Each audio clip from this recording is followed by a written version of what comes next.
ada beberapa hal. Di antaranya kami diberikan dari awal, kami meminta berita acara pemeriksaan yang merupakan hak kami, tapi tidak diberikan. Bahkan di persidangan manapun juga dan sesuai KUHP, yang namanya berita acara itu termasuk berita acara ahli. Ada 26 ahli, termasuk 4 ahli digital forensik, itu tidak diberikan DAP-nya pada kami. Padahal kami ingin tahu di digital itu apa pemeriksaannya gitu, apa benar diperiksa atau tidak. Tidak diberikan, dan itu dihalang-halangi. Bayangkan, tapi berani mengatakan kami tidak akan memberikan dan sebagainya. Hakimnya mengatakan harus diberikan karena itu adalah amanat dari KUHP. Diharuskan. Nah, pertanyaan ada apa ini? 26 ahli. Kami tahunya dari mana? Karena ada di summary. Kami diberi summary, itu ada ahli-ahli itu. Ya kan, ada beberapa profesor, beberapa doktor dari universitas, yang mana ya otomatis universitasnya juga bertanggung jawab kalau ada kekeliruan di situ kan. Itu. Nah, kedua, beliau ini kan masih disuruh wajib lapor di kejaksaan. Kan sekarang itu kan kewenangan bukan kewenangan kejaksaan lagi. Kewenangannya ada kewenangan hakim. Makanya saya tanyakan, apa masih untuk wajib lapor? Hakim katakan sudah tidak perlu karena setiap minggu sudah kami hadirkan di persidangan. Terima kasih. Baik, teman-teman wartawan sekalian. Apakah ada keinginan dari saya jawab, saya terangkan dulu. Teman-teman wartawan, yang ketiga terkait dakwaan Undang-Undang ITE pasal 35 dan 32. Yang pertama terhadap dakwaan ini, saudara penuntut umum menghadirkan apa yang disebut berita acara pemeriksaan laboratoris kriminal. Ada 2 laporan laboratoris kriminal yang disebutkan dalam surat dakwaan. Tetapi ternyata dalam daftar barang bukti tidak satu pun dari apa yang disebut berita acara pemeriksaan laboratoris itu yang dilampirkan. Yang kedua, bahwa dakwaan ITE itu terkait dengan perbuatan. Perbuatan apa? Perbuatan antara lain memanipulasi, mengubah, menciptakan dan sebagainya. Dengan tujuan apa? Dengan tujuan agar sesuatu yang palsu seolah-olah otentik. Benar, asli. Jadi perbuatan. Tapi yang didakwakan oleh saudara penuntut umum bukan tentang perbuatan, melainkan apa? Perkataan. Perkataan apa? Perkataan saudara Tifa dalam acara yang dipandu oleh saudara Aiman Wicaksono. Itu perkataan, bukan perbuatan. Kemudian yang ketiga, ini yang namanya lain yang gatal, lain yang digaruk. Mengapa saya katakan begitu? Bahwa terkait dengan dokumen punya Sandi, ya. Siapa? Dian Sandi. Ya, dokumen itu terkait dengan ITE mengubah dan seterusnya tadi itu. Tetapi oleh jaksa, saudara tadi dengar sendiri kan di ruangan sidang, dalam tanggapan terhadap kami, dia itu mencampur adukan dengan pasal-pasal terkait dengan fitnah. Ini lain yang gatal, lain digaruk. Kalau pasal fitnah bukan di situ, dakwaan pertama dan dakwaan kedua. Kalau ITE nggak ada urusan dengan fitnah. Karena tidak ada urusan dengan fitnah, maka urusan kita dengan pemilik dokumen. Inilah yang kami dalilkan dari sejak awal. Siapa pemilik dokumen? Dian Sandi, gitu loh. Nah, Dian Sandi itu nggak pernah ngelapor, nggak pernah keberatan.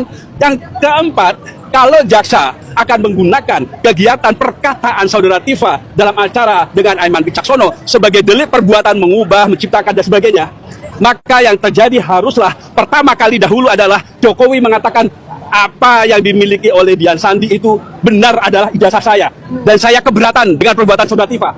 Ini tidak pernah ada pengakuan oleh saudara Jokowi bahwa yang ditunjukkan oleh saudara Dian Sandi itu adalah miliknya. Benar seperti itulah dokumen saya, ijazah saya, nggak pernah ada itu.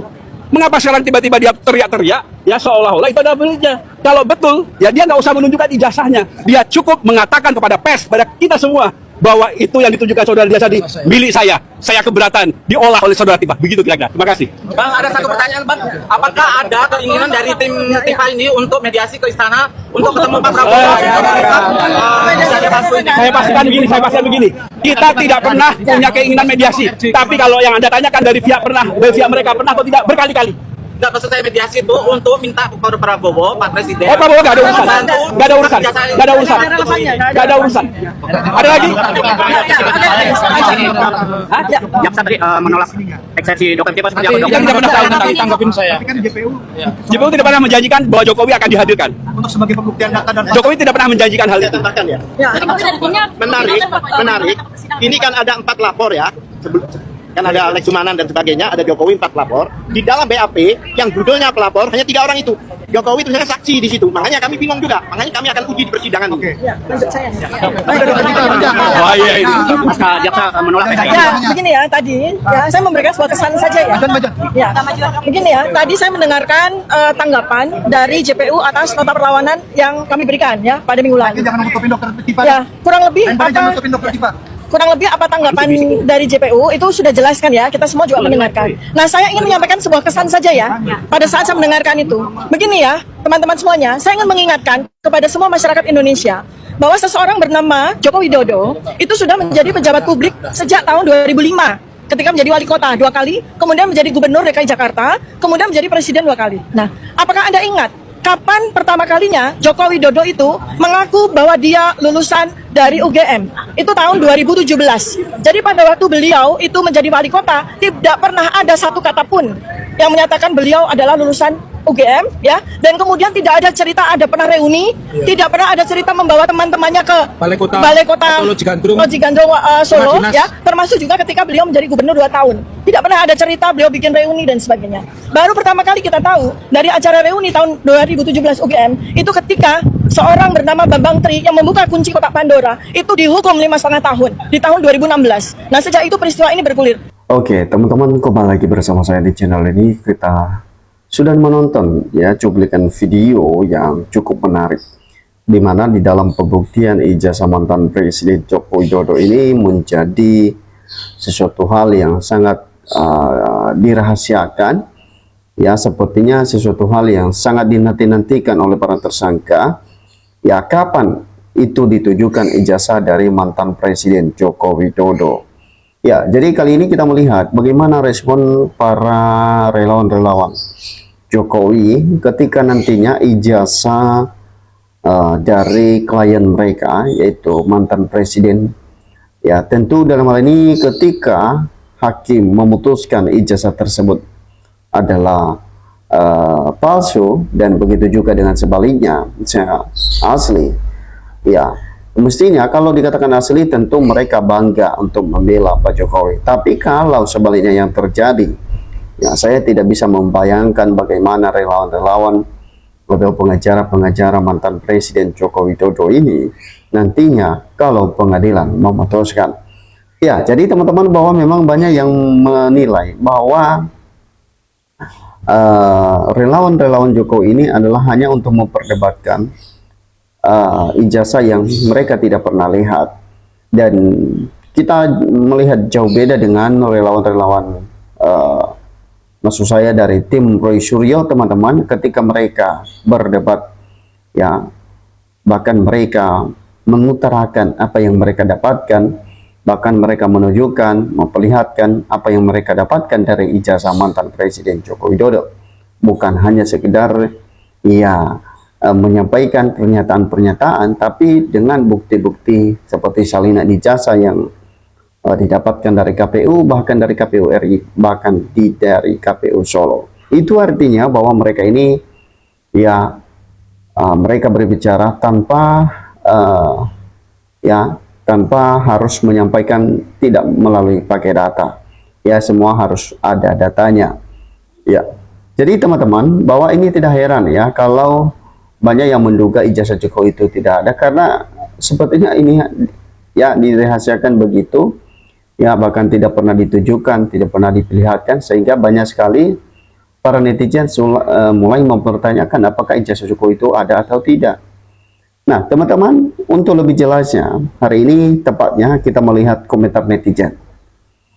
Dikatakan di sini bahwa tim kuasa hukum Roy Suryo ini dan Tifa ya mohon agar tidak kendor, bongkar kebohongan dan kejoliman demi rakyat. Ya, jadi ternyata teman-teman netizen pun ya ikut mendukung para tersangka ini, yaitu Roy Suryo dan Bu Tifa. Tujuannya apa? Untuk mengungkapkan kasus ini seterang-terangnya demi untuk rakyat Indonesia.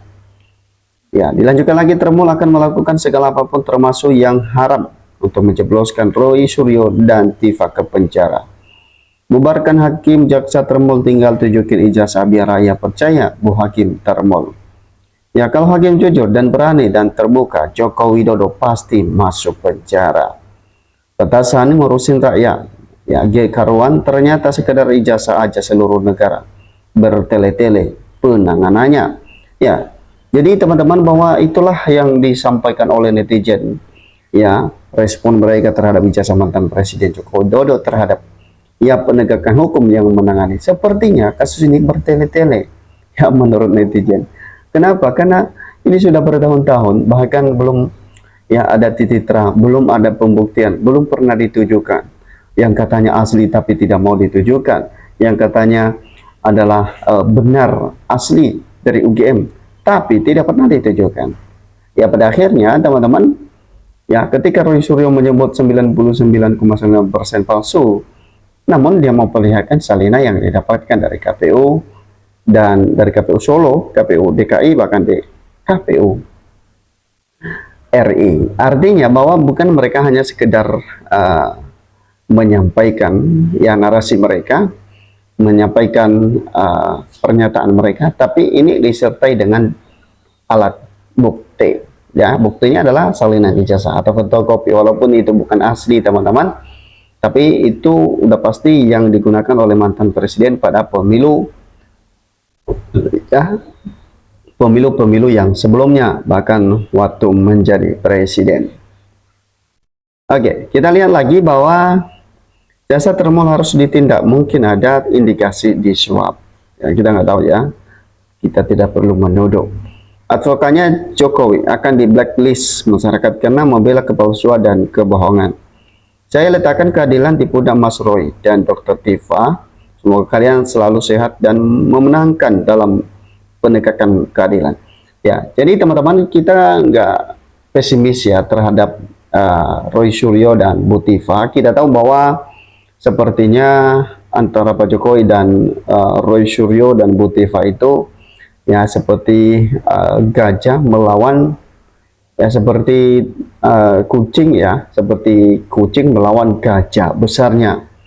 Ya, ibaratnya gajah adalah ya seperti orang besar teman-teman.